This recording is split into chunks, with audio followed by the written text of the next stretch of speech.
going on the warpath against third parties. Now, Dan, you're pretty much familiar of the challenges, and yes, even the things that third parties do to sabotage themselves. But there's a lot of things working against them. Wouldn't you agree? I mean, you've been on the Oh, ground. it's nonstop. I mean, that was a lot of our first and second year coverage, was really trying to understand what third parties actually went through to get on the ballot and to go through the whole process of being on running in this American system.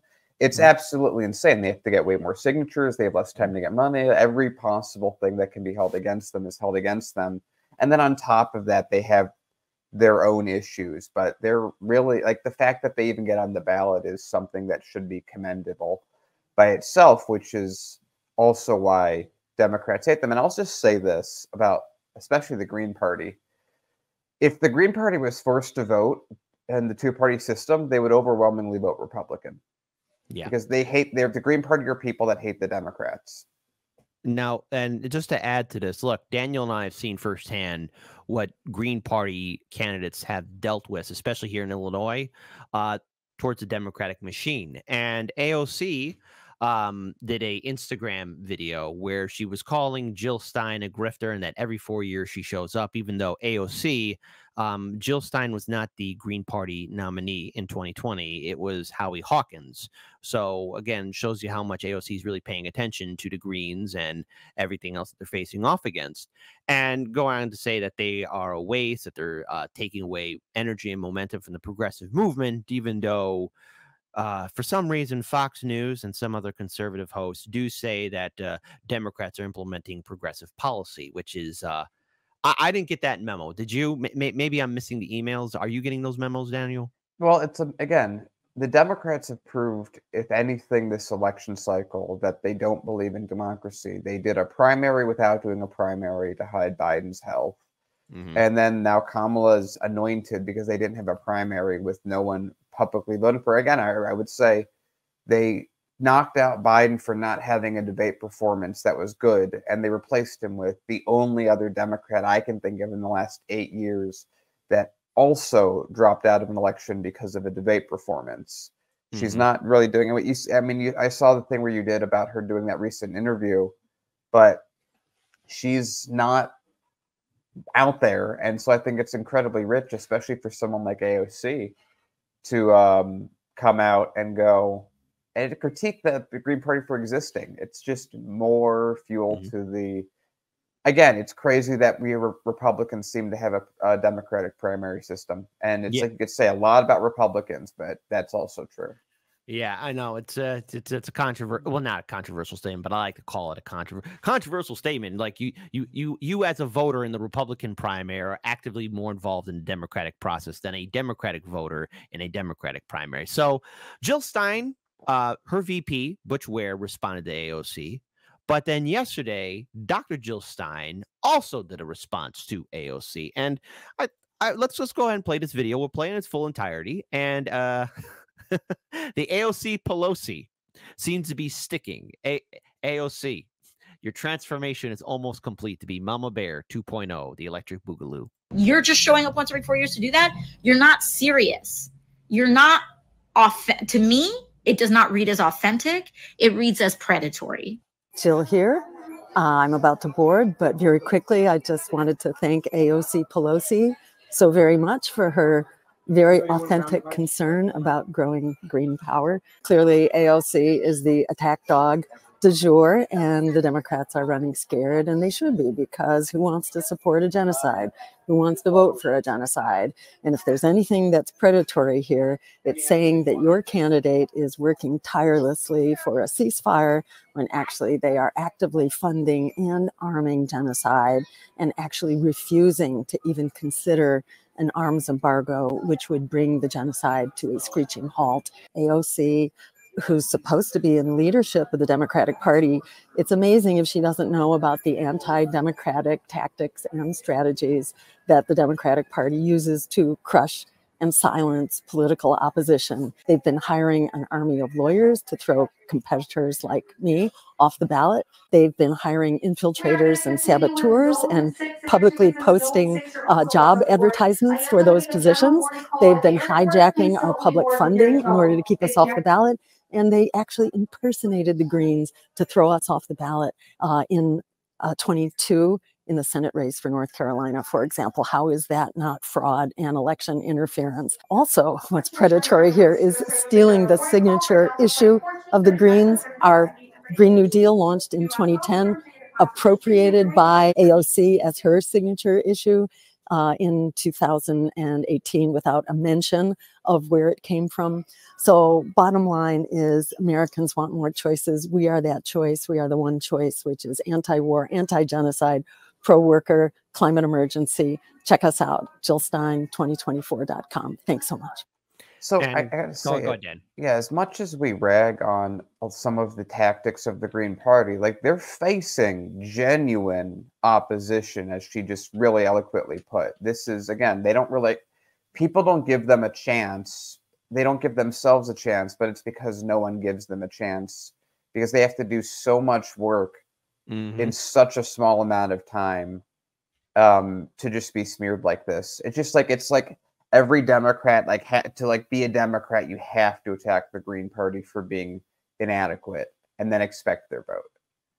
Exactly. So look, and again, I when I criticize third parties like Greens or Libertarians or Independents, it's not out of just for bullying's sake. No, never that. Maybe my standards are too high, and maybe, of course, Dan, I think you can attest to this. Like, when we started in 2017, that still was the momentum of the Bernie Sanders campaign. And there's a lot to be critical for third parties, but let's also be clear here. And I keep bringing this up again, over and over again. Third parties face a monumental challenge for ballot access to be on a debate stage. I remember even when we were covering, I think it wasn't water reclamation, but it was a Cook County treasurer election. This was like early hard lens media, and the Green Party and the Libertarian Party were there protesting outside the event, and both the Democratic and Republican nominee not only refused to talk to us, but they did say to us, "Oh yeah, no, they should be there too." Like no matter what level of office third parties are running for, they are prohibited from being on a debate stage. They are prohibited from being on the ballot, and Illinois is extremely draconian here. So for AOC to even say, the audacity of her to say that, oh, they're grifting or they're taking away momentum from progressives in the Democratic Party, what momentum? Every time I've seen a progressive policy being, I guess, pushed forward with the Democrats, it then quickly dies on the vine. And I want to play a game. Are you interested in playing a game, Daniel? Sure. All right. Let's go ahead and play this game. So you can see it here. Look, it's Kamala Harris's campaign website.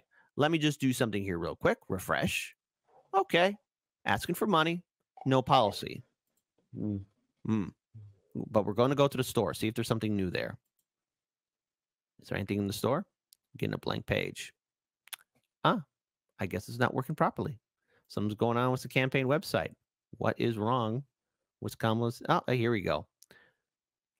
Look up Project 2025 sticker. That's brand new. I'm very sad that some of the other stickers are gone. Now, since there's no policies, let's go ahead and check out another person's campaign website. Can I just say something real quick about this before we just go back to Kamala's page real quick? Absolutely. Okay, so I just want to put this out here. So Kamala has been getting record donations ever since she announced. Correct. She's gotten what, like $500 million at this point. I know it was 300 million at some point, but it's a lot more now. It's definitely not coming from T-shirts. So my point is that we have a candidate who only exists because she was chosen literally in a back room. It's like, what was the Democratic quote when Tim Canova sued them? It was, we can go and choose our candidate in a smoke-filled back room if that's what we want to do. And that's exactly what they did this time. So that happens. She comes out. No one wants to vote for her again. She literally is like the only other person that dropped out of an election because of debate performance. Yeah. But so the question is, why is all this money coming in? She has no policy.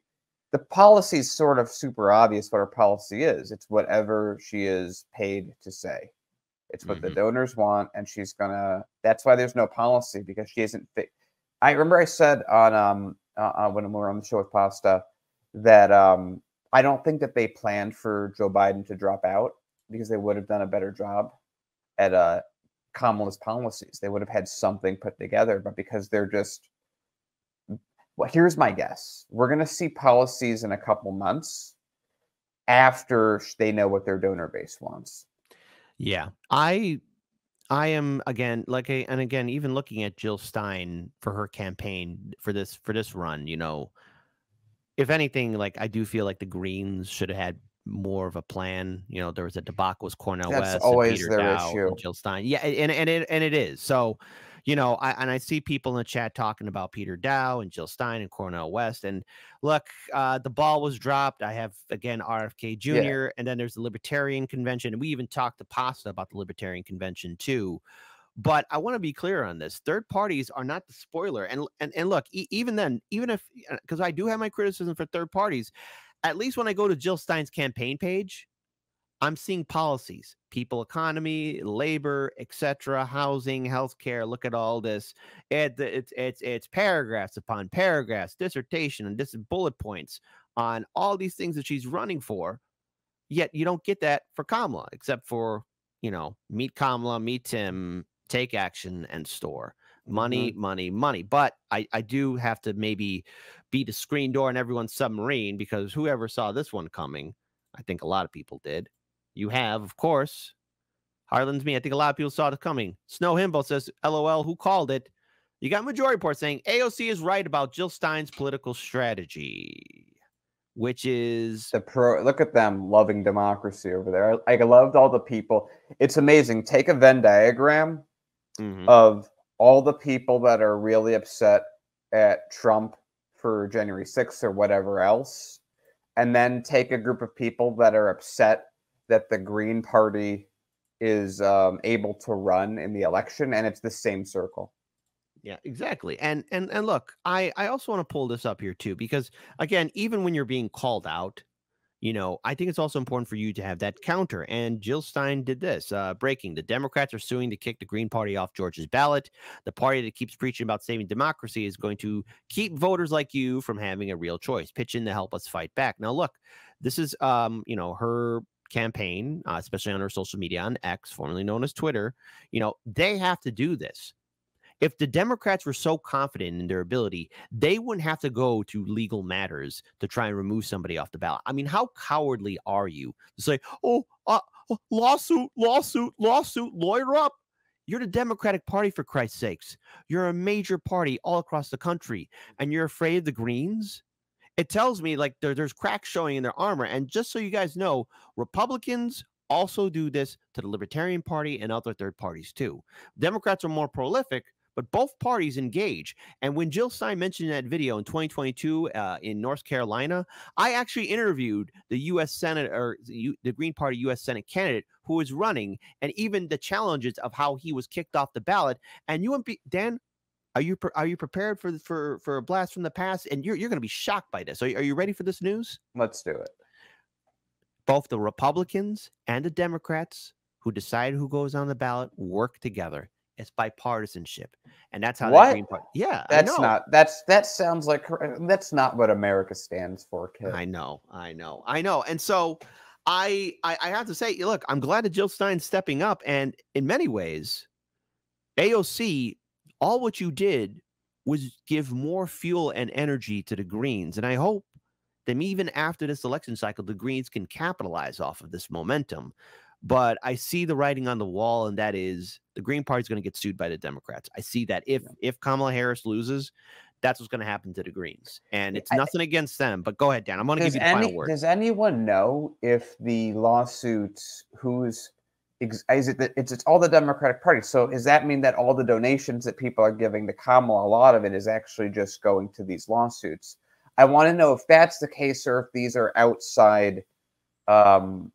I just don't know. Well, you know, from what we've seen in the past, I mean, we can make an assumption, but we've seen how super PAC groups or Democrat aligned or even by proxy Republican aligned groups have gone after third parties, not association, but they are wink, wink associated with said political party. I mean, there's so many legal loopholes, and each state is going to be different. Like the rules in Illinois and New York are more or less the same, very draconian, whereas in comparison to, let's say, maybe Texas or Georgia might be different. So, but I mean, is it the Democratic Party itself that's bringing these lawsuits, or is it another group of people? All of the above. It's a little bit of all of the above, Dan. And it depends state by state too, because even then, because I was talking about this with Larry Sharp, and it's not related, but kind of is.